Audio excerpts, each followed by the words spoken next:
Yo, yo, yo, what's going on? It's your man Cowboy Cam live with you here on the Flex Network and the Cowboy Cam Facebook page. Make sure you hit that like button. Make sure you hit that like button, ladies and gentlemen. Appreciate you guys tuning in. Hello, son. Hello, son's here with me. Wanted to do a quick video today. There was a article released by Sports Illustrated, Mike Fisher. Basically yesterday, a former agent, Joel Corey, it's probably Joel Corey.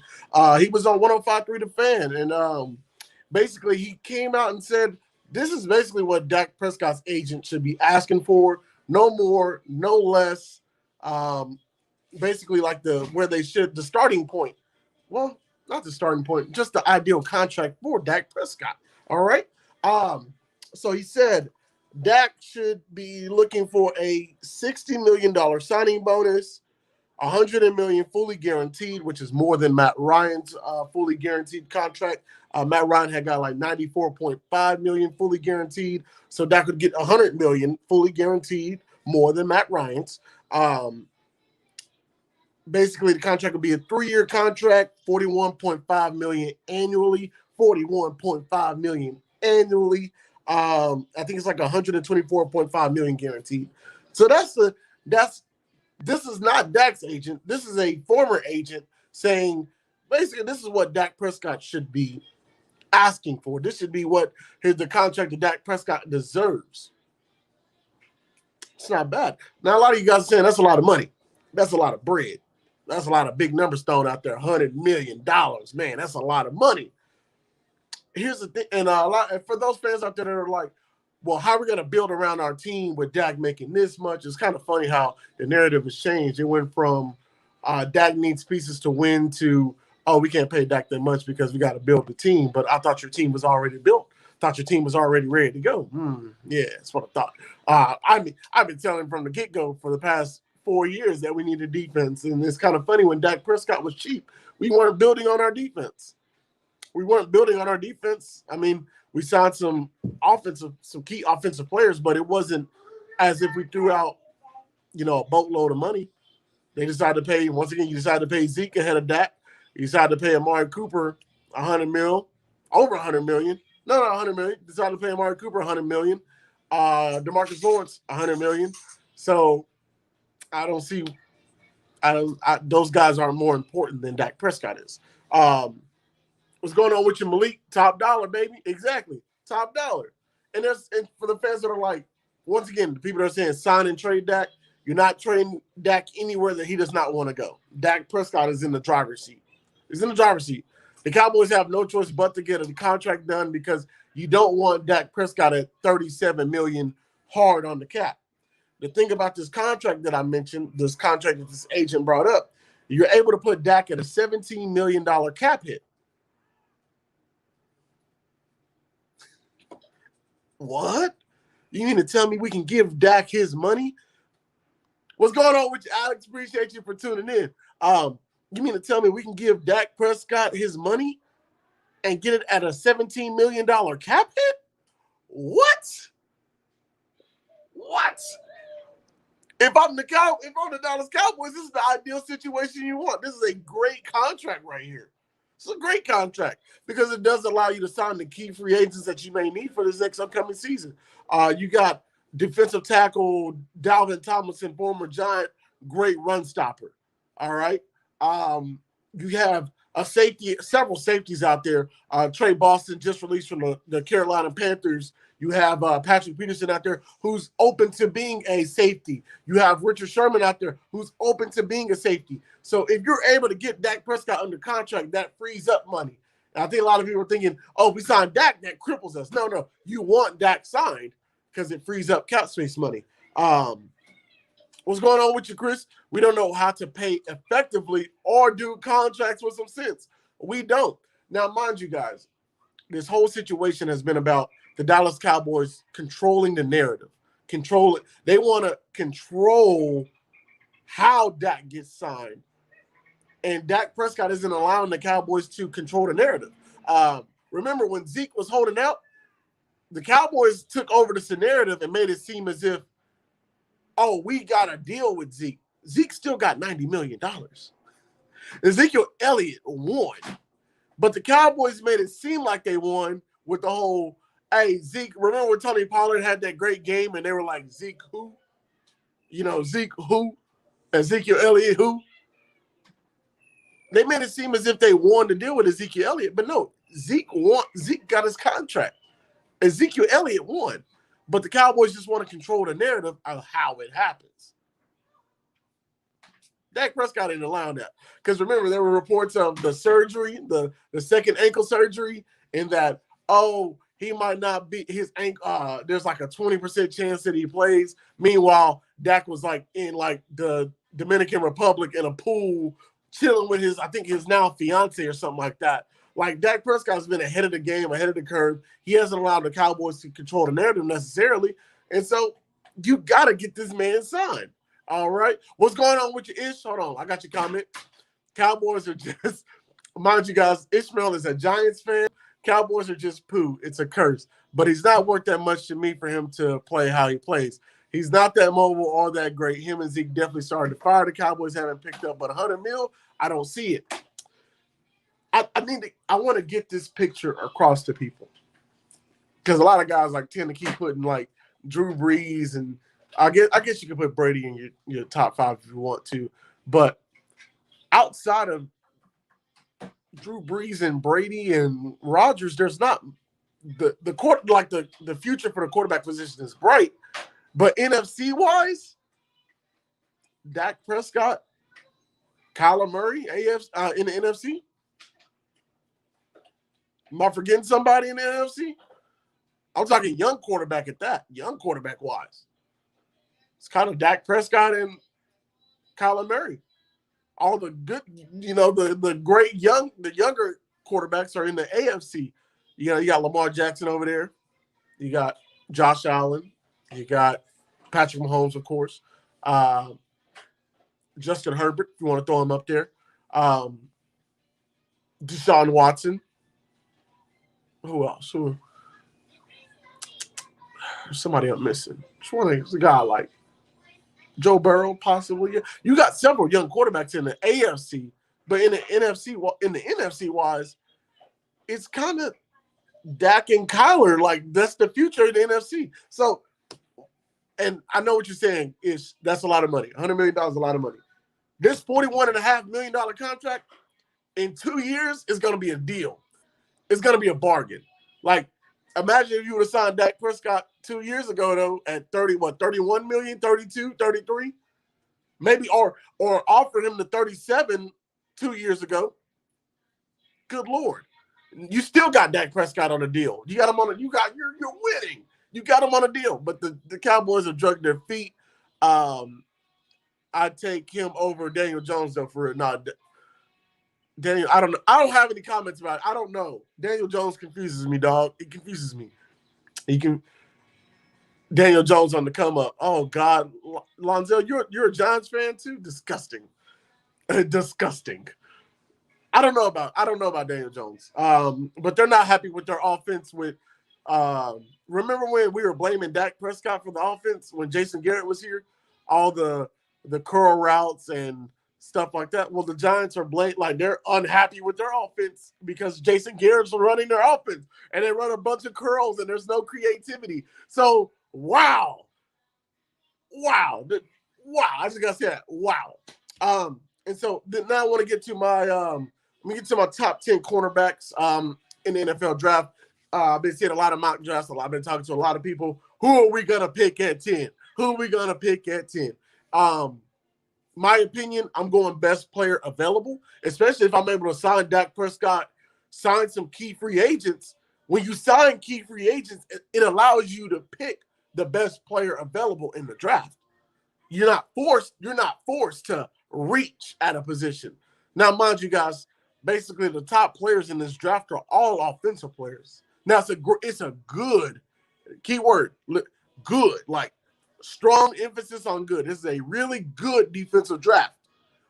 But the offensive players in the draft are better than the best defensive player. You guys understand what I'm saying? I hope you guys are following along with me. I hope I'm not confusing anybody. But yeah, we're picking at 10. A lot of people say we need to address the cornerback position. I know we need to address the cornerback position. It will really help if we're able to sign a safety, draft a corner, and draft another safety. It'd be perfect because your future is set. Your future's set if you can do that.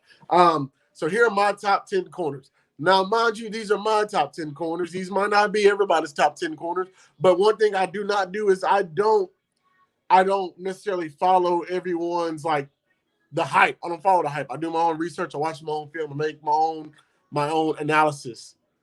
J.C. Horn out of South Carolina is my number one cornerback. He's my number one corner, straight up and down. Now, those are people who watch SEC football are going to be like, well, he's kind of super grabby and aggressive. If that's the only thing you can nitpick at, you can fix grabby and aggressive. You can fix that. Mind you, he doesn't get a lot of holding calls or pass interference calls. Like, he's a really aggressive corner. He's athletic. He can press you. I like him in man coverage. I like him in zone coverage. J.C. Horn is my number one cornerback.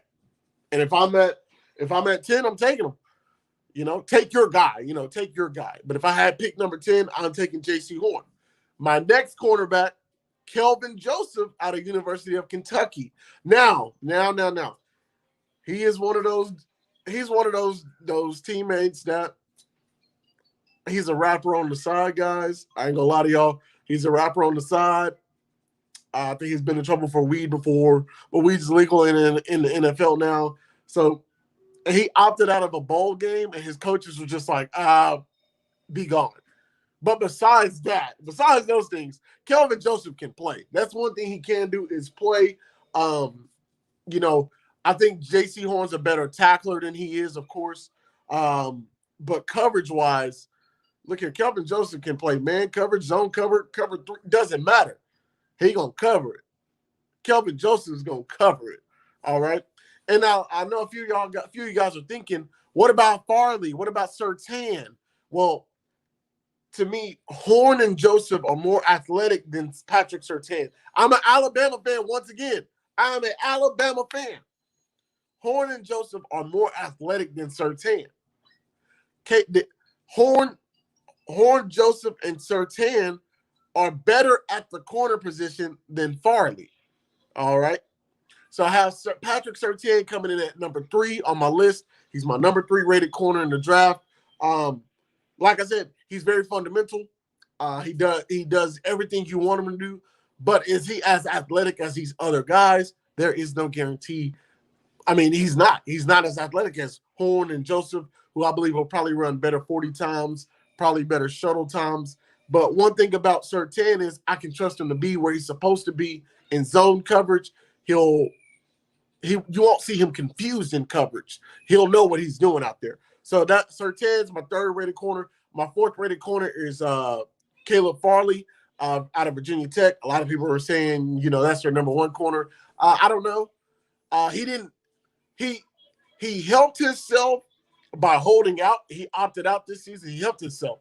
But in my eyes, you hurt yourself opting out because I have no idea if you've gotten better at corner. I think he was a former quarterback, switched to corner. He had a solid 2019 season. Then he opted out for this season. And, so there's no guarantee if he got better, if he got worse. And so he's the mystery guy in the draft. He's the mystery guy. And, if the Cowboys pick him, so be it. He's a great athlete. One thing I know for a fact is Caleb Farley can run. He has great recovery speed. Keyword is great recovery speed. All right. So that's my number 4 corner. My number 5 corner is Greg Newsom out of Northwestern.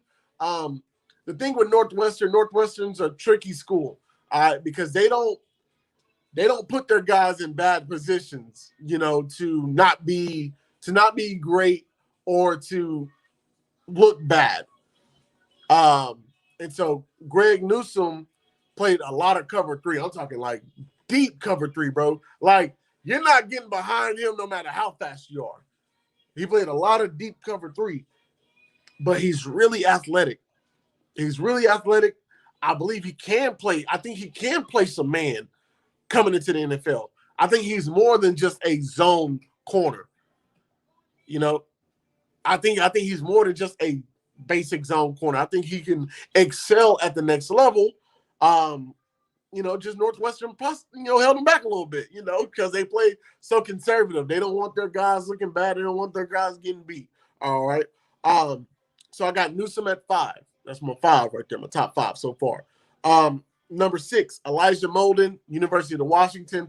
I have him as a slot corner, basically. I think you can play him anywhere, honestly. I think you can line him up outside if you wanted to. But I prefer Elijah Molden in the slot. He plays hard. He'll hit you. He runs, chases everything. Guy's a beast. He plays a lot bigger. He plays really big. He plays big, but he's not like a super buff slot corner or like that, but he plays really big. He'll hit you, he'll press you in the slot. When I see out of Elijah Molden is definitely a guy I would want on my team, a guy you can trust in the slot from day one. Day one, Elijah Molden can come in the NFL and start. I look for him to be a day 2, a 2nd round draft pick. All right. Number 7, Asante Samuel Jr., Florida State. We know who his daddy is, Asante Samuel, the man. Look here, when he was with the Patriots, I was a fan. When he was with the Eagles, I was a fan, even though he's with the Eagles. Asante Samuel could ball. Same with Asante Samuel Jr., guy can ball. All right. Now he is on the shorter side. I think he's like 5'9". I think he's like 5'9", maybe shorter than that. I prefer him in the slot, but he can play outside. I think people hear the height 5'9" and start to panic. Oh, he can't be outside. Asante Samuel can play outside. All right, he's that talented. He's that good. Now, Clemson, when Florida State played Clemson, they seen Asante Samuel out there and threw like two just jump balls at him, like in the open field at that, like not even like in the red zone. They just threw they seen him and threw two jump balls at him. So, but that doesn't just necessarily happen in an NFL. And so I take that with a grain of salt. Like basically the film shows me Asante Samuel can ball. The Clemson film showed me Asante Samuel short, you know what I'm saying? But that's Trevor Lawrence out there. So take that with a grain of salt. All right. Take that with a grain of salt. Those Clemson receivers are talented. And so I think Asante Samuel in the slot can also be a day one starter for you. My next corner, number 8, Melon Fonwu. My son has gotten stuck. Melon Fonwu out of Syracuse. Great athlete. He's a day 2, day 3 corner. Probably day 2, though. I think he'll go day 2. Like I said, he's a great athlete. I can trust him in man coverage. But I don't know what's the word. His feel, you know what I'm saying? His feel for the position, the cornerback position. Can I trust that? I think he'll take some time. He'll need some time to adjust to the NFL game, but his athleticism alone makes him a top 10 cornerback. Makes him a top 10 cornerback hands down. Athleticism alone. My next corner, Aaron Robinson. Hey, Daddy. Let me do my video real quick, okay? My next quarterback, Aaron Robinson, out of University of Central Florida, slot guy, really aggressive, super aggressive, probably the most aggressive slot corner that I've mentioned. He plays with an attitude. He's never purely out of position. He'll be a great day 2 guy to take if the Cowboys don't go corner. If the Cowboys don't. Here's my scenario with picking Aaron Robinson or any of these slot corners.